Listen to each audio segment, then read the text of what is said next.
자, 오늘 우리가 함께 말씀을 배우기 전에 지난 시간 우리는 5번째 과목인 이보다 더 좋을 수는 없다라는 제목으로 함께 말씀을 연구했습니다. 이보다 더 좋을 수는 없다. 어떤 내용을 배웠나요? 기억이 나십니까? 하늘에 대한, 새 하늘과 새 땅에 대한 이야기를 우리가 함께 성경을 통해서 살펴보았습니다. 우리가 지금은 이 땅에 살고 있지만 그래서 우리가 이 땅에서 겪을 수밖에 없는 여러 어려움들, 문제들, 괴로운 일들을 경험하고 있지만 하나님께서 우리 모두를 저 새 하늘과 새 땅에 살게 하셔서 예수님과 함께, 하나님과 함께 영원히 함께 살도록 하신다. 그것은 이별이 없고 슬픔이 없고 눈물이 없고 질병이 없고 사망이 없는 것이다. 선물로 우리에게 주시는 것이다. 그리스도를 믿는 믿음 안에 사는 모든 사람들에게 그것을 선물로 주신다고 했습니다. 그래서 우리는 이제 그 예수님께서 이 땅에 재림하셔서 우리에게 주실 그 새하늘과 새 땅을 소망을 가지고 살아가고 있는 것입니다. 이 땅에서 아무런 문제도 없고 아무런 걱정도 없고 정말 살기 좋다라고 생각된다면 우리가 새하늘과 새 땅을 그리워하겠습니까? 그곳에 가고 싶은 생각이 들겠습니까? 이 세상이 새하늘과 새 땅을 그리워할 수밖에 없는, 꼭 가기를 원하는 마음을 갖게 만드는 그런 삶이죠. 우리는 그래서 지난 시간 하나님께서 우리에게 선물로 주시는, 예수님 재림하셔서 우리에게 주실 그 새하늘과 새 땅에 대한 말씀을 함께 살펴보았습니다. 오늘은 6번째 시간으로 진정한 평화의 회복이라는 제목으로 말씀을 나누도록 하겠습니다. 진정한 평안의 회복. 제가 서두에 코로나에 관련된 말씀을 잠깐 소개를 했습니다. 사실 이 코로나가 우리에게 찾아온 이후에 삶이 많이 바뀌었습니다. 그런데 요즘 이 미국에는 그 아시안들을 향한 혐오 또는 증오 범죄가 기승을 부리고 있습니다. 그와 같은 범죄가 예전보다 훨씬 많이 늘어나고 있습니다. 그런 여러 모습을 보면서 말이죠. 누구도 안전하지 못한 이 시대를 우리가 살아가고 있다. 전혀 관계없는 사람이 갑자기 한국 사람을 또는 중국 사람을 또는 필리핀 사람을, 그 아시안을 때리고 때로는 흉기를 들고 위협을 하고, 그런 여러 일들이 주변에서 일어나고 있는 것입니다. 한시도 마음의 평화를 얻을 수 없는 이 땅에서 어떻게 하면 우리는 마음의 평화를 얻고 염려 없고 두려움 없이 살 수 있을까요? 오늘 6과 진정한 평안의 회복이라는 이 제목은 우리에게 이미 죄로 인해서 두려움과 염려와 근심 가운데 살 수밖에 없는 모든 사람들에게 진정한 평안은 어떻게 얻을 수 있는지를 이 말씀을 통해 소개하고 있습니다. 자, 그러면 첫 번째는 이 질문을 우리에게 첫 번째 질문을 하고 있어요. 고통 많은 세상에서 어떻게 진정한 평안을 가질 수 있을까요? 시편 119편 165절 이렇게 말씀이 기록되어 있습니다. 주의 법을 사랑하는 자에게는 큰 평안이 있으니. 주의 법을 사랑하는 자에게 큰 평안이 있다 했습니다. 법. 여러분은 법에 대해서 어떤 생각을 가지고 계십니까? 사실 우리는 이미 법 테두리 안에서 살아가고 있어요. 그렇죠? 미국이면 미국, 한국이면 한국, 그 나라의 법이 있습니다. 그 나라의 법을 지키고 삽니다. 당연히 그렇게 살죠. 마찬가지로 하나님의 백성들에게는 하나님의 법, 주의 법이 있다고 성경은 말씀하고 있습니다. 그런데 그 주의 법을 사랑하는 자에게 큰 평안이 있다고요. 성경은 이 평안에 대해서 비결을 우리에게 이렇게 가르쳐주고 있는 것입니다. 주의 법을 사랑하는 자에게는 큰 평안이 있다. 자, 이 그림은 뭐냐면 천체의 궤도를 설명하는 그림입니다. 맨 왼쪽에 붉은색으로 표현된 것이 이제 태양이고요. 태양을 중심으로 해서 수금지와 목토 천해명 해서 이 모든 행성들이 돌고 있어요. 궤도를 돌고 있어요. 그런데 이 지구의 예를 들면 태양을 중심으로 해서 이 지구가 한 바퀴를 도는 걸 뭐라 그러죠? 지구의 공전이라고 합니다. 그렇게 한 바퀴를 돌면 시간이 얼마나 걸리나요? 365일, 1년 걸리죠. 다른 별들도 다 태양을 중심으로 이렇게 돕니다. 그런데 그 주기가 조금씩 다르죠. 예, 주기가 좀 달라요. 궤도가 있어요. 가는 길이 있어요. 각각의 별들이 태양을 중심으로 도는데 각각의 궤도가 있어요. 가는 길이 있어요. 그 가는 길 궤도로 돌 때만 이 별들이 존재할 수 있습니다. 만약에 이 궤도를 이탈하면 어떤 일이 생길까요? 다른 별들과 충돌하겠죠. 산산조각 나겠죠. 존재가 없어지는 것입니다. 그러므로 하나님께서 창조하신 이 창조의 울타리 안에는 각각의 법이 있습니다. 꽃들도 법이 있습니다. 자연계에도 법칙이 있습니다. 그 법칙을 따르고 있습니다. 그렇게 법칙을 따르면 존재해요. 꽃이 필 때 피고 질 때 져야지. 아니 필 때도 아닌데 일찍 펴가지고 또 일찍 지고, 나무도 그렇고 이 모든 것들이 자연의 법칙을 따르지 않으면 존재하지 않습니다. 법 안에 있을 때 존재하는 것입니다. 그것이 창조 울타리 안에 있는 모든 생명체의 기본적인 법칙입니다. 자, 저는 이렇게 신호등을 한번 가지고 나왔습니다. 여러분은 교통 법칙을 잘 따르시죠? 우리가 다 스탑 사인에서 서고 빨간불에도 서고 파란불에 갑니다. 그런데 이것도 법이죠. 불편하다고 이거 안 지키면 어떻게 되나요? 아무도 그런 사람 없습니다. 사고 나니까요. 하나님께서 우리에게 주신 법이 있습니다.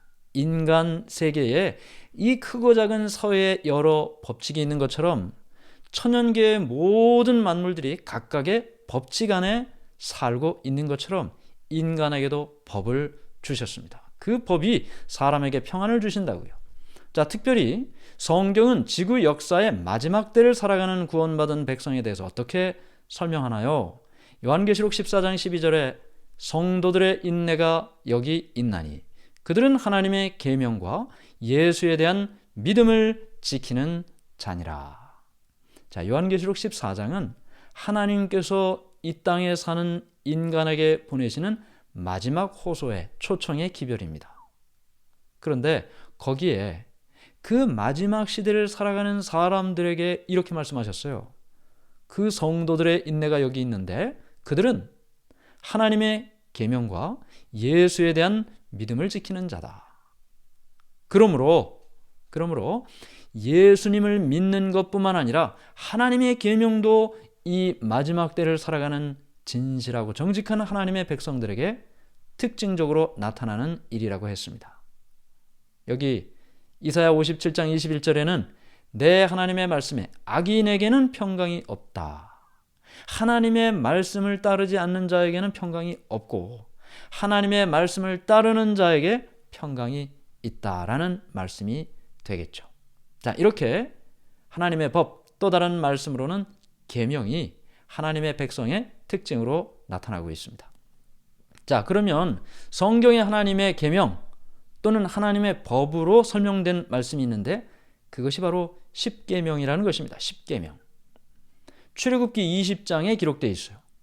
하나님께서 이제 애굽에서 이집트에서 노예 생활하던 이스라엘 백성들을 해방시켰습니다. 모세를 통해서 해방시켰어요. 애굽에서 나오게 했어요. 출애굽했어요. 홍해를 건넜습니다. 광야를 지나는데 그들은 430년 동안 노예 생활을 했습니다. 노예라는 게 뭔가요?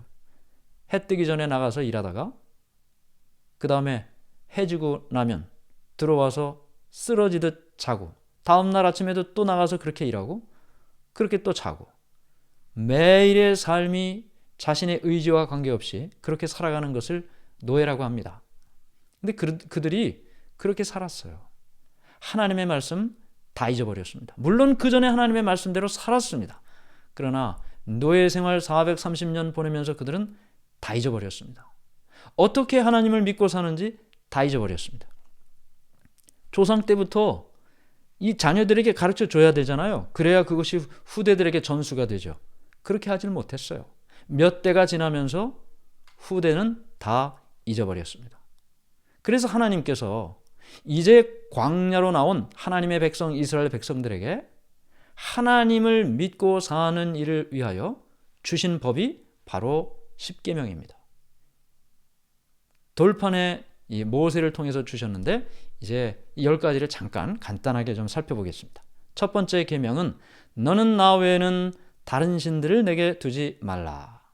두 번째, 너를 위하여 새긴 우상을 만들지 말고 그것들에게 절하지 말며 그것들을 섬기지 말라. 세 번째는요, 너는 내 하나님 여호와의 이름을 망령되게 부르지 말라. 네, 하나님의 이름을 우리가 부모님 이름도 선생님 그림자도 밟지 않는다는 말이 예전에 있지 않았습니까? 예. 그만큼 존경하는 그 대상에 대해서 최대한의 존경과 예의를 갖추는 것이 사람의 마음인데 하나님께는 더하겠죠. 하나님의 이름을 망령되게 함부로 부르지 말라. 네 번째, 안식일을 기억하여 거룩하게 지키라. 일곱째 날은 내 하나님 여호와의 안식일인즉 한 시간을 정해서 하나님께 구별하여 예배드리라고 말씀하셨습니다. 그 다음에 있는 말씀 다섯 번째는 이렇게 이야기됩니다. 다섯 번째부터 10번째 계명까지는 다섯 번째, 내 부모를 공경하라. 여섯 번째, 살인하지 말라. 일곱 번째, 간음하지 말라. 여덟 번째, 도둑질하지 말라. 아홉 번째, 거짓 증거하지 말라. 열 번째, 탐내지 말라.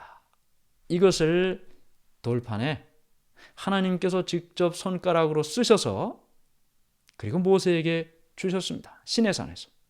그것을 받은 모세가 가지고 산 아래로 내려와 백성들에게 말하고 가르치고 그들은 하나님의 계명, 주의 법, 이 십계명의 말씀을 따라 살기 시작했다는 것입니다. 그러면 이 십계명이 하나님이 시내산에서 돌판에 쓰시기 이전부터 있었을까요? 있었습니다. 제가 말씀드린 것처럼 새롭게 만든 법이 아닙니다. 예전부터 그들이 알고 있었던 법입니다. 그들이 잊어버렸습니다. 성문법으로 기록해 주셨습니다. 창세기 26장 5절에 이는 아브라함이 내 말을 순종하고 내 명령과 내 계명과 내 율례와 내 법도를 지켰음이라 하시니라. 그 이전부터 하나님께서는 하나님의 백성들에게 말씀으로 그들에게 이 주의 법을, 계명을 말씀해 주셨습니다. 그들이 하나님의 말씀대로 살았습니다.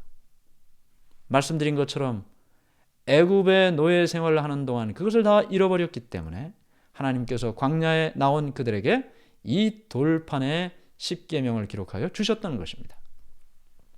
그러면 다섯 번째, 성경은 죄에 대하여 무엇이라고 규정하고 있나요? 우리가 이미 이 말씀 배웠죠. 죄는 불법이라고 했습니다. 요한일서 3장 4절에 불법, 법을 지키지 않는 것이 불법이에요. 그러면 하나님께서 이미 주신 이 십계명의 말씀을 지키지 않는 것, 그것이 불법이죠. 그것이 죄라고 말하고 있습니다. 그러면 여기 이 죄에 대하여 이야기하는 이 불법이라고 이야기하고 있는 이 죄에 대해서 율법에 대해서 이런 보충 설명이 있어요. 로마서 4장 15절에 율법은 진노를 이루게 하나니 율법이 없는 곳에는 범법도 없느니라. 자, 보세요. 여러분 스탑 사인이 없으면 어때요? 그냥 가도 되잖아요. 그럼 그냥 갔다고 누가 뭐라고 합니까? 아니죠. 스탑 사인이 없으니까 그냥 가는 거 맞아요. 스탑 사인이 있으면 어떻게 돼요? 그냥 가면 돼요, 안 돼요? 안 돼요. 그러니까 스탑 사인이 있다는 것은 그 사람이 지켰는지 안 지켰는지를 확인할 수 있는 것입니다. 다시 말하면 율법이 있다는 것은 죄가 있는지 죄가 없는지를 확인하는 도구가 된다는 것입니다. 여기 로마서 4장 15절에 그 말씀을 이렇게 말하고 있습니다. 율법은 진노를 이루게 하나니 율법이 없는 곳에는 범법도 없느니라 그랬어요. 그러면 살인하지 말라라는 법이 없으면 살인하면 죄입니까 아닙니까? 죄 아니죠. 법이 없으면 그 사람이 죄인지 아닌지를 확인할 길이 없어요. 그 말씀을 하고 있는 것입니다. 그러므로 법이 필요합니까? 필요합니다. 죄인지 아닌지를 확인하기 위해서 죄가 있어야 됩니다. 법이 있어야 됩니다. 그러므로 성경은 그 의미에 있어서 이 율법이 필요함을 이야기하고 있습니다. 자, 구약 성경은 이 율법에 대한 말씀이 대단히 많은데 그러면 신약 성경에도 이와 같은 말씀이 계속될까요? 로마서 7장 12절.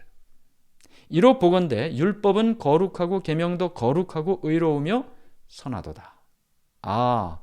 신약 성경에도 하나님의 계명, 율법, 십계명이 거룩하고 의롭고 선하다고 했어요. 없어도 된다는 말이 아니죠. 있어야 되는 거예요. 율법이 있어야 죄가 죄인 줄을 알게 되는 것입니다.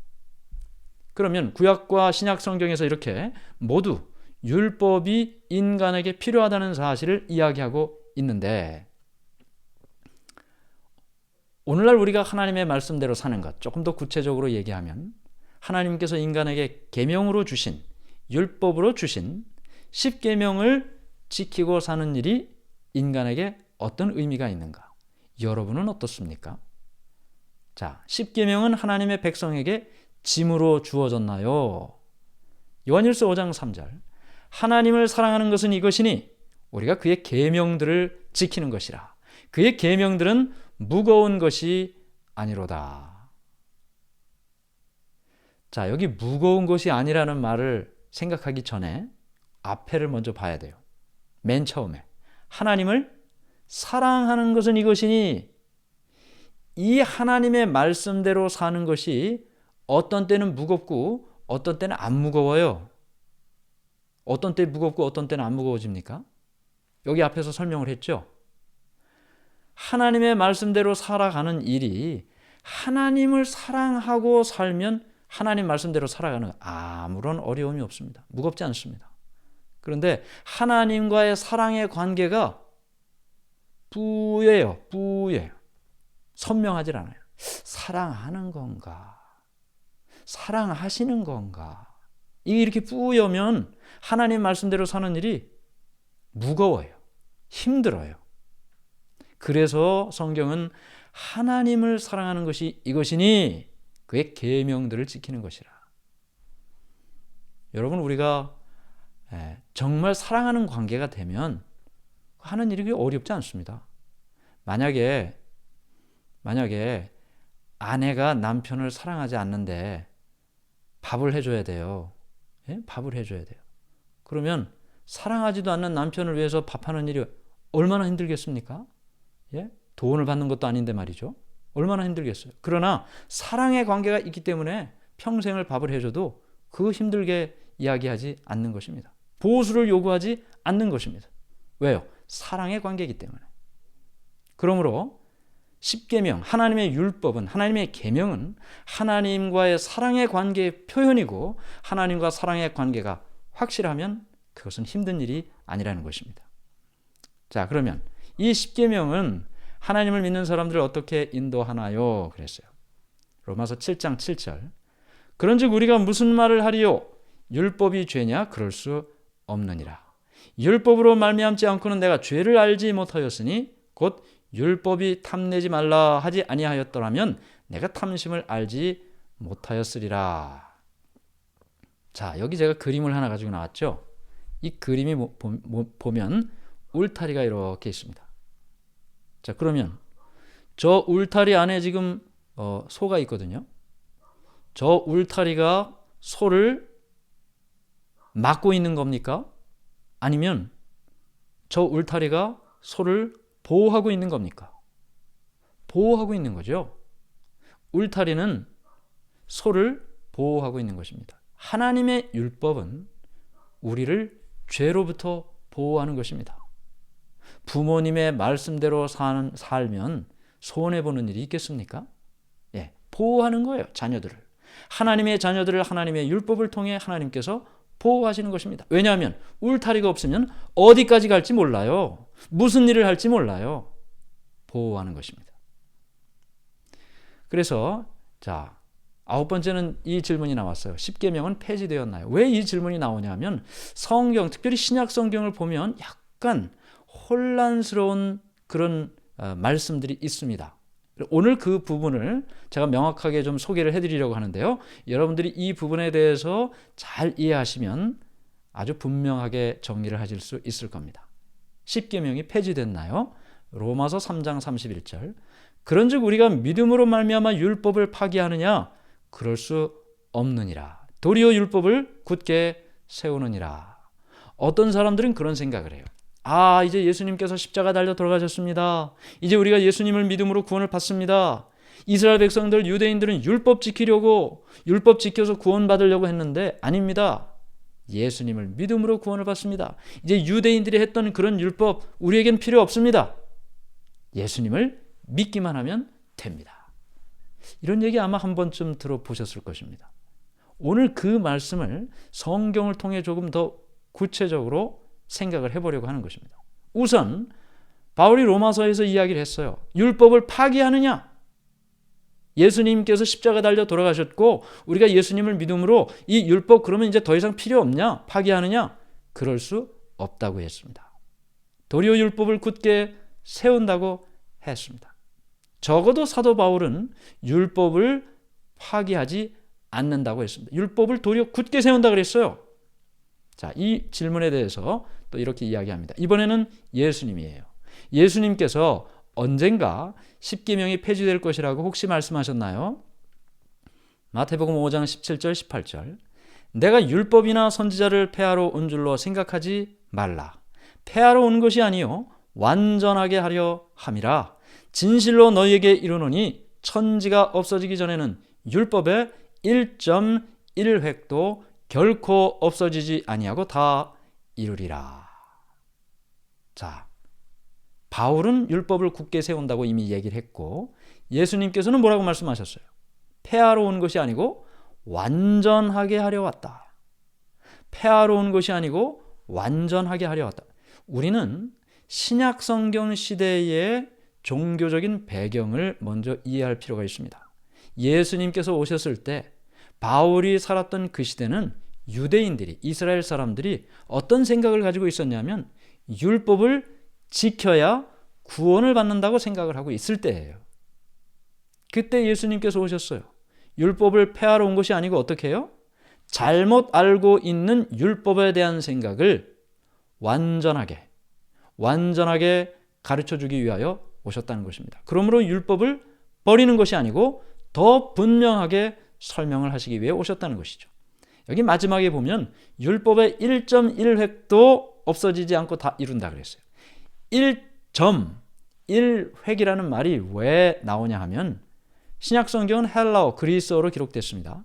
근데 거기는 점을 이렇게 찍냐 이렇게 찍냐에 따라서 완전히 발음도 뜻도 의미도 달라져요. 점 하나가 완전히 다른 말이 된다는 것입니다.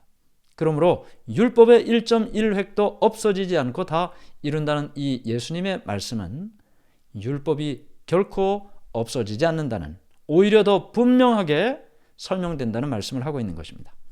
자, 교재에 여러분들이 혹시 이미 보셨는지 모르겠지만 우리가 혼란스러운 그것이 이 의식법입니다. 의식법. 그 두 가지로 구분을 했죠. 십계명은 하나님께서 직접 손으로 쓰셨어요. 그리고 돌비에 새겨졌습니다. 십계명이라고 부르고 언약궤 안에 뒀어요. 근데 의식법은 어떻습니까? 모세가 기록했어요. 이건 하나님이 기록하는 것 아니에요. 모세가 기록했어요. 책에 기록했고 율법책이라고 부릅니다. 언약궤 곁에 두었습니다. 분명히 다르죠. 그러면 십계명은 우리가 이미 다 살펴봤어요. 첫째부터 10번째 계명까지. 그러면 의식법이란 건 도대체 뭘까? 의식법이라는 것은 예수님을 상징하는 모든 의식과 성소 제도를 말합니다. 구약시대에 어떤 게 있을까요? 자, 성소. 죄인이 그 당시에 죄를 용서받으려면 양 한 마리를 깨끗한, 점도 없고 흠도 없는 양 한 마리를 가지고 성소 안으로 가서 제사장 앞에서 그 양을 막 이렇게 눌러요. 자기의 체중으로 양을 누릅니다. 죄의 짐을 양에게로 보내는 거예요. 양이 얼마나 힘들겠어요? 주인이 자기를 막 누르고 있으니 바둥바둥 거리죠. 그렇게 죄를 고백하면 죄가 죄인에게서 누구에게로? 양에게로 갑니다. 그러면은 나중에는 제사장이 죽였지만 처음에는 죄인이 죽여요. 죄인이 그 양을 죽입니다. 그러면 그 양의 이 피를 가지고 성소 안으로 들어가서 휘장에다 뿌리고, 그리고 그 양의 나머지 사체는 번제단에 태워서 연기가 하늘로 올라가는 거예요. 그 연기가 하늘로 올라가는 것이 나의 희생 제물이 하나님께 드려졌다라는 상징이 되는 것입니다. 그렇게 죄 용서를 경험하는 것이었습니다. 이것이 구약시대 때 있었던 여러 의식과 성소 제도의 한 부분이에요. 이 어린 양이 누구를 상징할까요? 세상 죄를 지고 가는 하나님의 어린 양 예수님을 상징합니다. 죄인의 죄를 예수님, 어린 양 대신 예수님께서 대신 지시고 번제단 십자가에 달려 돌아가셨어요. 그래서 구약 시대에 유월절이라든지 나팔절이라든지 오순절이라든지 여러 절기들 그리고 성소에 지금 제가 어린 양만 얘기했지만 번제단이라든지 물두멍이라든지 분향단, 떡상, 금등대 다 여러 가지 많죠. 그 모든 것들이 다 예수님을 상징해요. 다 예수님을 나타냅니다. 예수님을 통해 인간이 죄 용서를 받는다는 사실을 이런저런 제도를 통해서 다 상징적으로 기록하고 있습니다. 그것이 바로 모세가 기록한 의식법이라고 하는 것입니다. 그런데 이 십계명과 의식법이 이렇게 분명하게 구분이 되는데 예수님께서 십자가에 달려 돌아가셨어요. 그러면서 변화가 나타납니다. 골로새서 2장 14절 15절 우리가 거스르고 불리하게 하는 법조문으로 쓴 증서를 지우시고 제하여 버리사 십자가에 못 박으시고 통치자들과 권세들을 무력화하여 드러내어 구경거리로 삼으시고 십자가로 그들을 이기셨느니라. 자, 여기서 지금 예수님께서 지워버리고 십자가로 이기신 예수님께서 십자가를 지심으로 지워버린 것이 도대체 뭘까요? 십계명일까요? 의식법일까요? 자, 여기 골로새서 2장 14절 15절 다음에 16절 17절을 보면 설명이 나옵니다. 그러므로 먹고 마시는 것과 절기나 초하루나 안식일을 이유로 누구든지 너희를 비판하지 못하게 하라. 이것들은 장래일의 그림자이나 몸은 그리스도의 것이니라. 자, 정리를 해드립니다. 예수님께서 십자가에 달려 돌아가심으로 지웠어요. 이제 더 이상 없어요. 그런데 그 설명이 나오죠. 뭘 지우셨어요? 먹고 마시는 것, 절기, 초하루, 안식일, 이 모든 것들은 다 뭐라고요? 장래일의 그림자다. 그림자는 뭐와 붙어 있는 거예요? 몸과 붙어 있는 거죠. 사람들이 그림자를 봅니까? 몸을 봅니까? 몸을 봐요. 몸은 누군가요? 예수님이에요. 지금까지 그 몸인 예수님을 보여주기 위해서 있었던 그림자들, 의식법들, 십자가를 지심으로 다 지우셨어요. 이제는 몸이 왔기 때문에 그림자가 필요하지 않아요. 그러므로 십자가를 통해서 없어진 것이 뭡니까? 의식법이죠. 성소 제도와 절기를 비롯한 이런 예수님을 상징했던 모든 제도들이 다 없어진 것입니다. 그 말씀이 바로 이 십자가와 함께 나타나는데 예수님께서 십자가에 달려 돌아가신 것은 죄의 삭슨 사망이라는 그 사망을 지불하신 거예요. 여러분의 죄, 저의 죄. 각자의 죄 때문에 죽어야 되는데 그 죽음을 예수님께서 대신 지불하셨어요. 그러나 그 죄의 삭슨 사망이라는 것은 무엇 때문에 그 말이 나왔습니까? 법이 있기 때문에 법을 어긴 죄인들에게 어떤 대가가 지불되어야 하느냐? 미국 같으면 벌금도 있을 수 있고 10년 교도소에 있을 수도 있고 이렇게 있는데 성경은 뭐라고요? 목숨을 통해 생명을 통해 지불되어야 한다고요. 예수님께서 율법이 있기 때문에 율법의 요구대로 십자가에 달려 돌아가신 것입니다. 율법을 없앤 것이 아니고 율법의 대가를 지불하신 거예요. 그러면 우리가 지금 살펴본 말씀처럼 예수님께서 십자가에 달려 돌아가실 때 이런 사건이 일어났습니다. 마가복음 15장 37, 38절 예수께서 큰 소리를 지르시고 숨지시니라. 이에 성소 휘장이 위로부터 아래까지 찢어져 둘이 되니라. 이 성소 휘장은 지성소와 성소를 나누는 아주 이 휘장이에요. 근데 그 안에는 1년에 한 번씩 대제사장만 들어가지 아무도 그 안을 볼 수가 없어요. 그런데 예수님께서 십자가 달려 돌아가실 때 이 휘장이 찢어졌어요. 어떻게 찢어졌어요? 위에서부터 아래로 찢어졌어요. 만일 아래에서부터 위로 찢어졌다면 누군가가 찢었을 수도 있죠. 그러나 위로부터 아래로 찢어졌다는 사실은 그것은 인간의 힘으로 된 것이 아니라는 것을 말합니다. 다시 말하면 지금까지 예수님께서 십자가에 달려 돌아가시기 전까지 예수님을 상징했던 구약시대의 모든 제사제도와 성소의 모든 것과 절기와 이 모든 것들은 다 어떻게 해요? 더 이상 필요하지 않다는 것입니다. 성소의 휘장이 찢어짐으로 그것을 설명하고 있습니다. 그러므로 우리는 죄를 지은 우리가 죄 용서를 받을 때 아무도 교회에 양 가지고 가지 않습니다. 우리는 예수님의 이름으로 기도합니다 라고 어린 양 대신 예수님을 통해 죄 용서를 경험하는 것입니다. 그래서 예수님을 상징하는 성소 제도가 예수님의 십자가를 통해 패한 것입니다. 의식법이 패한 것입니다. 십계명이 패한 것이 아니라는 거죠. 바울은 오히려 율법을 굳게 세운다 그랬어요. 예수님은 완전케 한다고 말씀하셨습니다.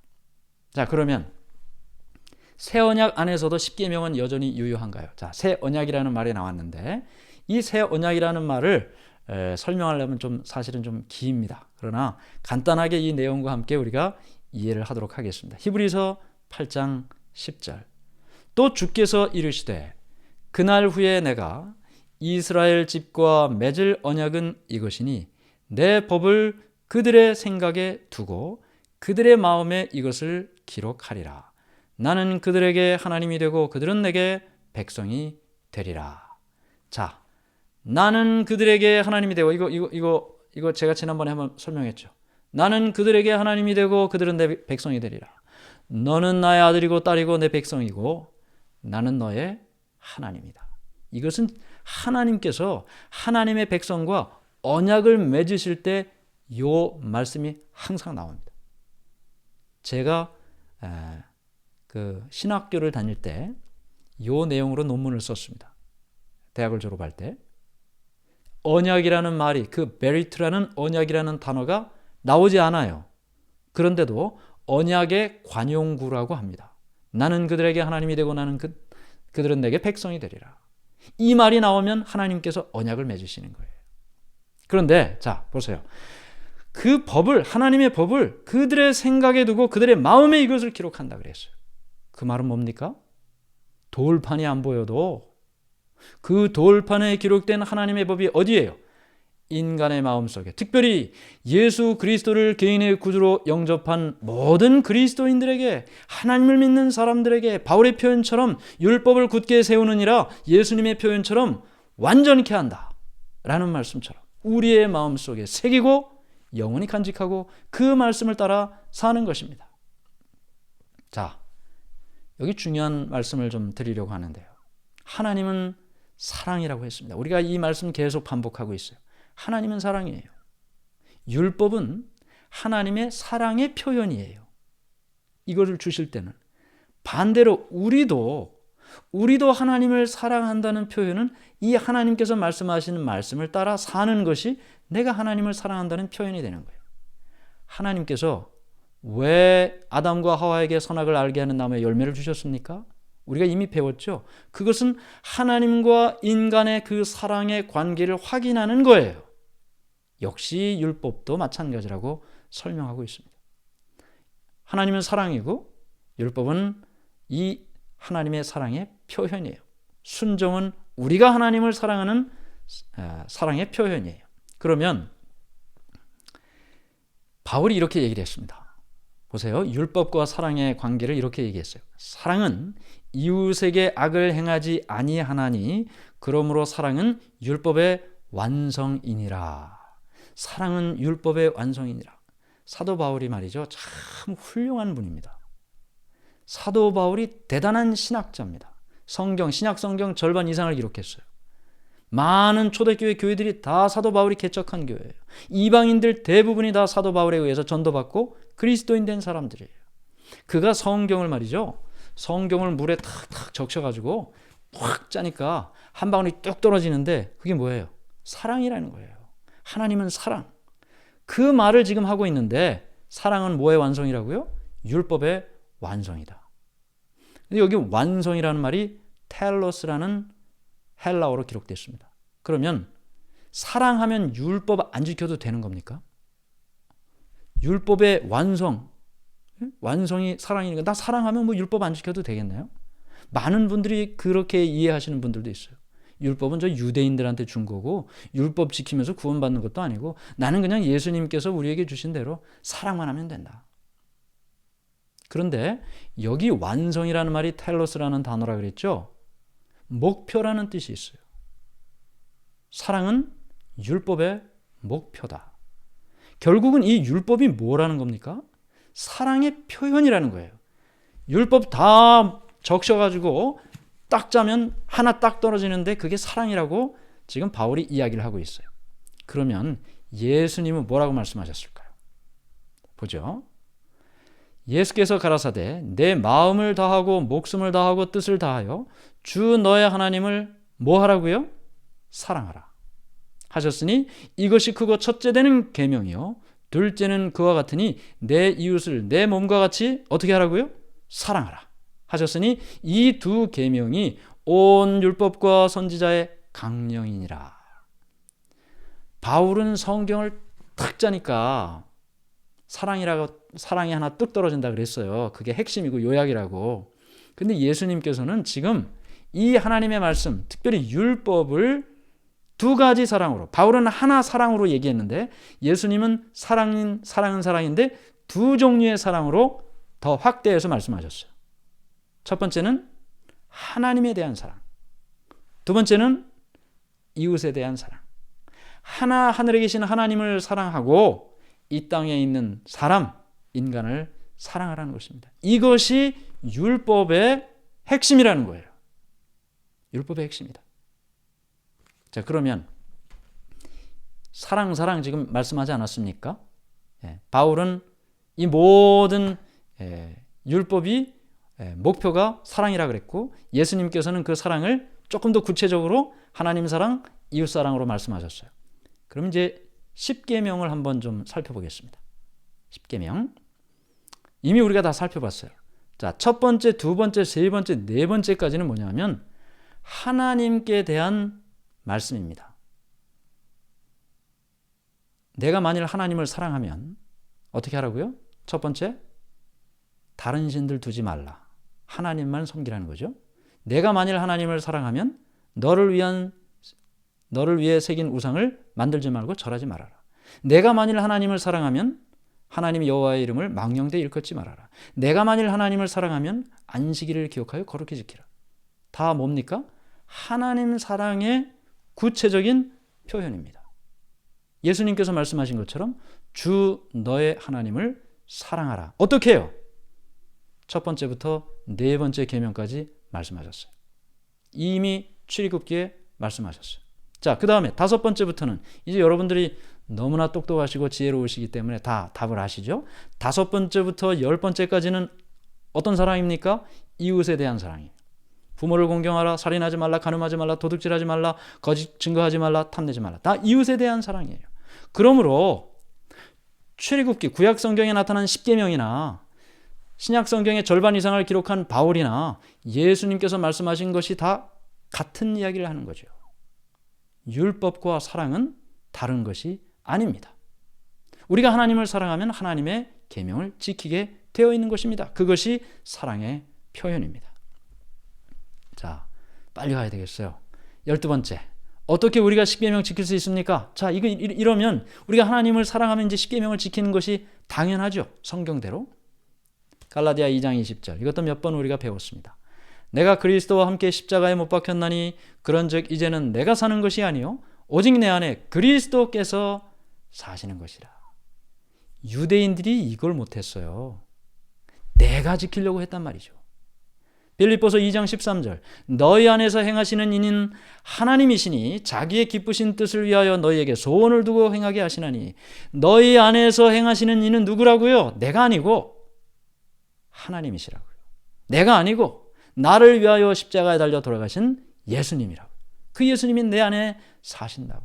그 예수님을 믿는 믿음으로, 내 안에 살아계신 그 하나님을 믿는 믿음으로 우리가 하나님을 믿고 사는데 내 힘으로가 아니고 예수님과 하나님의 주시는 힘으로 이 계명을, 율법을 지키고 산다는 것입니다.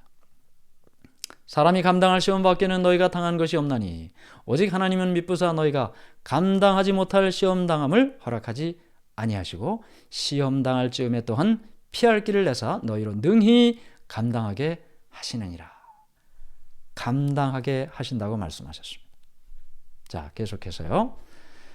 자, 우리는 십계명을 지킴으로 구원받을 수 있나요? 아니죠. 이거는 유대인들이 이미 실패한 겁니다. 우리가 이 일을 다시 반복하지 않습니다. 에베소서 2장 8절 9절 너희는 그 은혜에 의하여 믿음으로 말미암아 구원을 받았으니 이것은 너희에게서 난 것이 아니요 하나님의 선물이라. 선물입니다. 뭐 해서 받으면 그건 선물 아니고 보상입니다. 은혜로 받은 것, 이것은 행위에서 난 것이 아니니 이는 누구든지 자랑하지 못하게 함이라.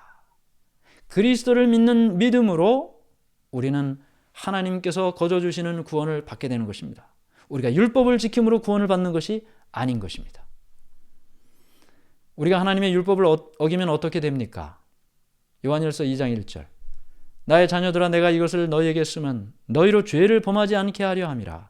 만일 누가 죄를 범하여도 아버지 앞에서 우리에게 대언자가 있으니 곧 의로우신 예수 그리스도시라. 앞에 분명히 말씀하셨어요. 이런 말씀을 우리에게 주신 이유는 우리가 죄를 짓지 않도록 하기 위해서다. 율법을 통해서 하나님의 말씀대로 순종하며 살도록 하기 위해서다. 그렇게 사는 것이 안전하니까. 그렇게 사는 것이 그들의 마음에 평화가 있게 되니까. 그렇게 살기를 바라시는 거예요. 그런데 우리가 연약하죠.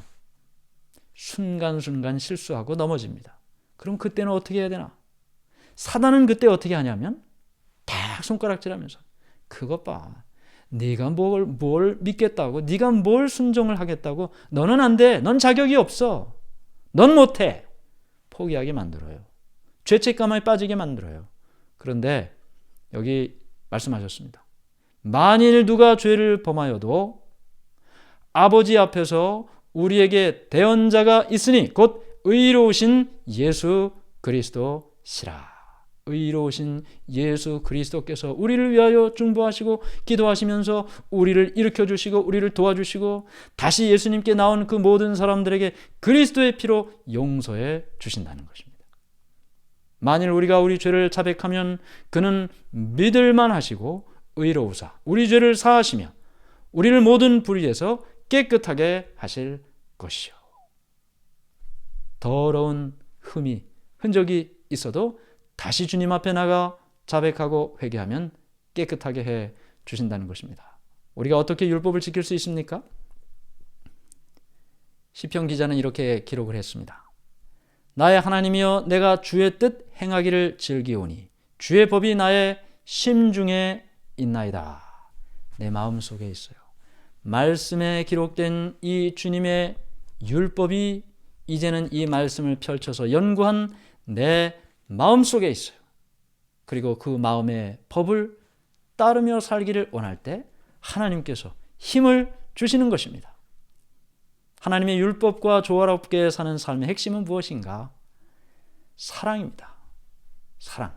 우리가 하나님과 사랑의 관계가 되어 있으면 우리는 자동적으로 하나님의 계명을 지키게 되어 있습니다.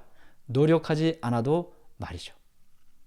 그래서 다시 한번 성경은 하나님은 사랑이시라고 말하고 있고 하나님께서 우리에게 주신 모든 것은 다 사랑의 표현이고 또한 우리도 하나님을 사랑하는 표현이 순종으로 나타나는 것이다 라고 말하고 있는 것입니다. 자, 오늘 정리합니다. 오늘의 핵심은 십계명과 의식법은 다르다는 것입니다. 십계명과 의식법은 다르다.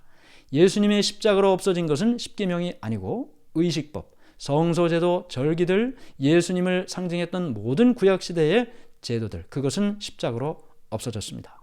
십계명을 지킴으로 구원받는 것이 아니라 믿음으로 구원을 받습니다. 그러나 하나님을 사랑하는 사람은 하나님의 말씀을 순종하기 위하여 매 순간 최선을 다하며 살게 되는 것입니다. 이제 한 가지 좀 말씀을 드리고 시간을 갖도록 하겠습니다. 어떤 아버지가 있었습니다. 아버지가 차를 고치고 있었어요.